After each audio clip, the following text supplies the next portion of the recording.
Questions पे। तो first review question है कि 11.1 है कि what is the necessary condition for the production of sound.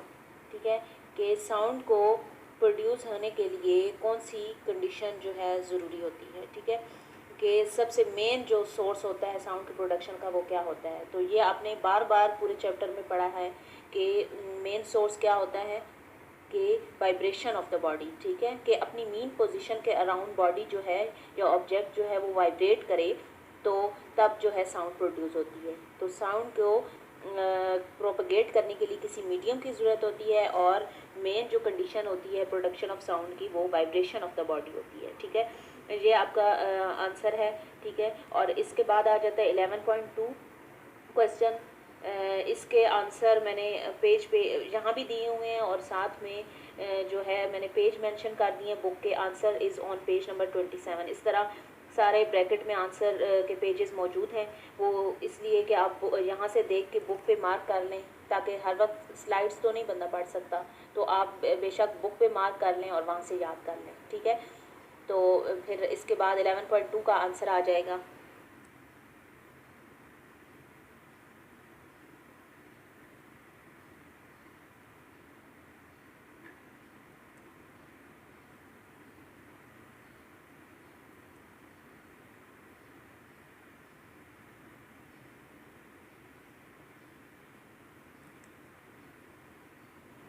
Okay, जो 11.2 से 11.4 तक क्वेश्चन थे वो लॉन्ग क्वेश्चन है और उनके मैंने बुक में इधर भी आंसर हैं और पेज भी बुक के मेंशन कर दिए हैं। तो वो आप लोग खुद उसको देख लें और फिर इसके बाद ये जो क्वेश्चन खुद से लिखने वाले हैं वो मैंने आपको मेंशन कर दिए हैं।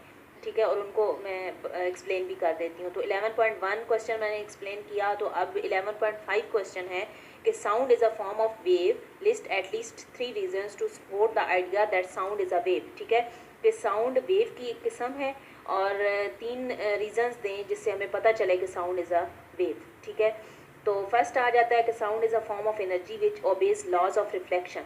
के साउंड एनर्जी की एक फॉर्म है और ये क्या करती है, लॉ ऑफ रिफ्लेक्शन को ओबे करती है। तो सेकंड आ जाता है कि लॉ ऑफ रिफ्लेक्शन को ओबे करती है और थर्ड आ जाता है कि लॉ ऑफ डायफ्रेक्शन को भी ओबे करती है। तो इसका मतलब यहाँ से ये आ जाता है कि तीनों लॉज को जब ये ओबे करती है तो हमें पता चल जाता है कि साउंड भी जो है एनर्जी की एक किस्म है या इसे हम वेव भी कह सकते हैं।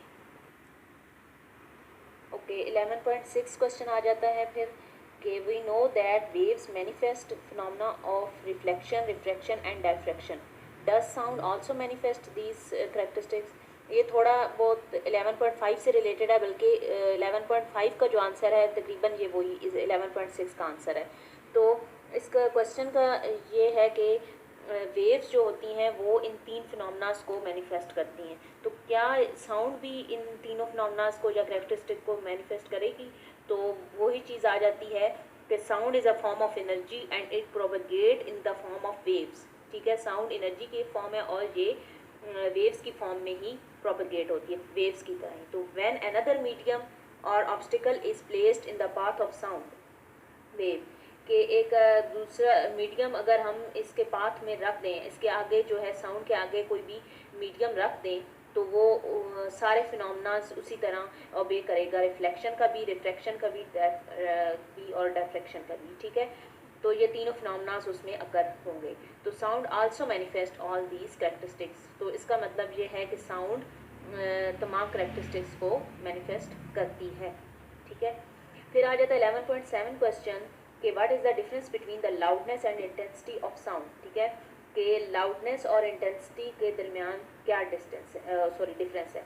तो इसका आंसर पेज नंबर 22 और 24 पे मौजूद है बुक के, और इसमें भी मैंने आंसर लिख दिया है कि लाउडनेस ऑफ साउंड इसके 3 पॉइंट हैं और इसी तरह